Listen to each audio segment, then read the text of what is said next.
ফুচকা খেতে ভালোবাসে না এমন কোনো মানুষ আছে বলে তো আমার মনে হয় না। ফুচকা কিন্তু এমনই একটা খাবার যেটা সবারই প্রিয়, আর আমারও কিন্তু ফুচকা খুব পছন্দের।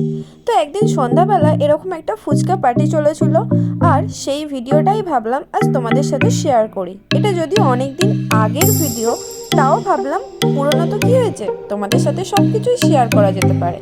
হ্যালো এভরিওয়ান, আমি অনিন্দিতা, তোমাদের আরও একটা নতুন ভিডিওতে সবাইকে ওয়েলকাম। তো সবাই স্ক্রিপ্ট না করে ভিডিওটা শেষ পর্যন্ত দেখতে থাকো। হঠাৎ করেই সবার আবদার ছিল যে ফুচকা খাবে, আর কেউ আবদার করলে আমি সেটা রাখবো না সেটা তো কখনো হতেই পারে না। তাই ফুচকা বানানোর জন্য সমস্ত কিছু আমি ভালোভাবে জোগাড় করে নিচ্ছিলাম। প্রথমে পেঁয়াজ, গাজর, শসা সব কিছু কুচি কুচি করে কেটে নিচ্ছিলাম, কারণ ফুচকা শেষে যে ফাউটা দেয় না, ওটা খেতে কিন্তু আমার ব্যাপক লাগে। আর ফুচকা বানাবো ফাউ থাকবে না সেটা কিন্তু হয় না। তো এখানে ছোলা ভিজোনা, লেবু, লঙ্কা সেদ্ধ, লঙ্কা কুচি, শসা, পেঁয়াজ, ধনেপাতা কুচি, মটর সিদ্ধ, আলু এবং তেঁতুল জল করার জন্য একদম টক টক তেঁতুল নিয়ে কিন্তু আমরা একদম রেডি। আচ্ছা, তোমরা কে কে ফুচকা খেতে ভালোবাসো, আর একসাথে তোমরা কটা ফুচকা খেতে পারো? আমি কিন্তু বেশি খেতে পারি না। আমি কিন্তু ফুচকা খেতে গেলে ওই 10 বা 20 টাকারই খাই, এর থেকে বেশি কিন্তু আমি খেতে পারি না।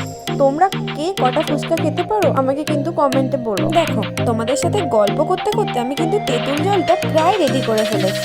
এখানে কিন্তু অল্প একটু ধনে পাতা, লঙ্কার গুঁড়ো, জিরে গুঁড়ো, জলজিরা, বিট লবণ, লেবুও দিয়েছিলাম। এবার খোসা ছাড়িয়ে আলুটা মাখিয়ে নেওয়ার পালা। আলুটা আমি আগেই সেদ্ধ করে নিয়েছিলাম, কারণ ফুচকার আলু মাখা আর তেঁতুল জল এই দুটোই কিন্তু মেন জিনিস। এই দুটো সুন্দর না হলে ফুচকা কিন্তু খেতে একদমই ভালো লাগে। সত্যি কথা বলতে, আমি যখন ভিডিওটা এডিট করছিলাম আমার দেখেই জিভে জল চলে আসছিল, কারণ ফুচকা এমনই একটা জিনিস দেখলে লোভ সামলানো যায় না। তোমরাও কি এতটাই ফুচকা প্রেমী? আলুটা ছাড়িয়ে নেওয়ার পর আমি আলুটাকে ভালোভাবে মেখে নিচ্ছিলাম, আর আলুর মধ্যে দিয়েছিলাম পেঁয়াজ কুচি, কাঁচা লঙ্কা সেদ্ধ। এখানে চাইলে কিন্তু আপনারা শুকনো লঙ্কা ইউজ করতে পারেন, কিন্তু আমি শরীরের কথা মাথায় রেখে এখানে কাঁচা লঙ্কাটা ইউজ করেছি, কারণ শুকনো লঙ্কাটা খুব একটা শরীরের পক্ষে ভালো না, আর কাঁচা লঙ্কা এমনিতেই শরীরের জন্য খুবই উপকারী। তাই আমি এখানে অনেকগুলো কাঁচা লঙ্কা সেদ্ধ আর কাঁচা লঙ্কার কুচি নিয়ে নিয়েছি। তারপর দিয়েছিলাম আমার প্রিয় ধনেপাতা কুচি, যেটা কিন্তু আমার খুব পছন্দের। এটার জন্যই একমাত্র আমার ফুচকাটা খেতে খুবই ভালো লাগে। এই ফুচকা পার্টিটা কিন্তু অনেক দিন আগে হয়েছিল, প্রায় 1 বছরের বেশি। তো এই ভিডিওটা আমার গ্যালারিতে পড়েছিল, ভাবলাম বেকার পড়ে রয়েছে, এটা এডিট করে তোমাদের সাথে তো শেয়ার করা যেতেই পারে। তাই ঝটপট কিন্তু আমি এডিট করে শেয়ার করে দিলাম। তারপর ওর মধ্যে দিয়েছিলাম মটর সেদ্ধ আর দিয়েছিলাম ছোলা ভিজোনা। তোমরা চাইলে এখানে বাদাম ভাজাও ইউজ করতে পারো, কিন্তু আমার বাদাম ভাজাটা খুব একটা পছন্দ না, তাই আমি বাদাম ভাজা দিইনি।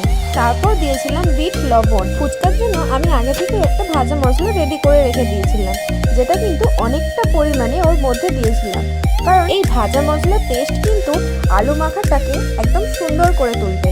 তারপর দিয়েছিলাম একটু অল্প পরিমাণে লেবুর রস। তারপর সুন্দরভাবে সমস্ত জিনিসগুলোকে ভালোভাবে মাখিয়ে নিচ্ছিলাম। একটার সাথে একটা ভালোভাবে মিক্স না হলে ফুচকা খেতে কিন্তু একদমই ভালো লাগে না, আর এটা যত সুন্দরভাবে মাখবে ফুচকা কিন্তু ততই টেস্ট হবে। আর ওর মধ্যে দিয়েছিলাম অল্প একটু তেঁতুল জলের টক জলও, কারণ টক না হলে মাখাটা কিন্তু ঠিকঠাক জমে না। আর দেখতে সুন্দর হওয়ার জন্য ওর মধ্যে সামান্য পরিমাণ গুঁড়ো লঙ্কা মিক্সড করেছিলাম। এটা কিন্তু শুধুমাত্র দেখতে সুন্দর হওয়ার জন্য, কারণ আমি আগে থেকেই অনেকটা পরিমাণ লঙ্কা সেদ্ধ ও লঙ্কা কুচি এখানে দিয়েছি। টক জলটা যা টেস্টি ছিল না, আমার তো এখনই জিভে জল চলে আসছে। আর ফুচকাটাও যা সুন্দর হয়েছিল যে তোমাদের কি বলবো, খেতে কিন্তু অসম্ভব সুন্দর হয়েছিল। আলুটা ভালো করে মিক্সড করার পর হালকা টেস্ট করে দেখছিলাম যে কোনো কিছু কম বা কোনো কিছু বেশি রয়েছে নাকি। দেখলাম যে পুরোটাই কিন্তু পারফেক্ট রয়েছে। সামান্য একটু নুন লাগবে, তাই অল্প একটু বিট লবণ ছড়িয়ে আবারও ভালো করে মেখে নিয়েছিলাম।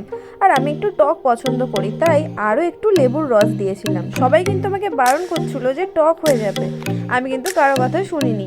আমি আরও একটু লেবুর রস ওর মধ্যে অ্যাড করেছিলাম। এবার দেখুন সবাই কিন্তু খেতে বসে, কিন্তু একের পর এক খেয়ে যাচ্ছিল। আমি কিন্তু এতটা ফার্স্ট দিতে পারছিলাম না, ওরা যতটা ফার্স্ট খাচ্ছিল। কারণ আমি তো আর ফুচকা বিক্রি করি না, তাই আমার হাতে অত স্পিড নেই যে তাড়াতাড়ি ফুচকা ভেঙে সবাইকে দিয়ে দেবো। আমার কিন্তু ফুচকা দিতে একটু দেরি হচ্ছিল, বাট ওরা কিন্তু খেতে দেরি করেনি, ওরা কিন্তু টপার টপ খেয়ে যাচ্ছে। সত্যি কথা বলতে মাঝের মধ্যে এরকম যদি পার্টি হয়ে থাকে বেশ ভালোই লাগে।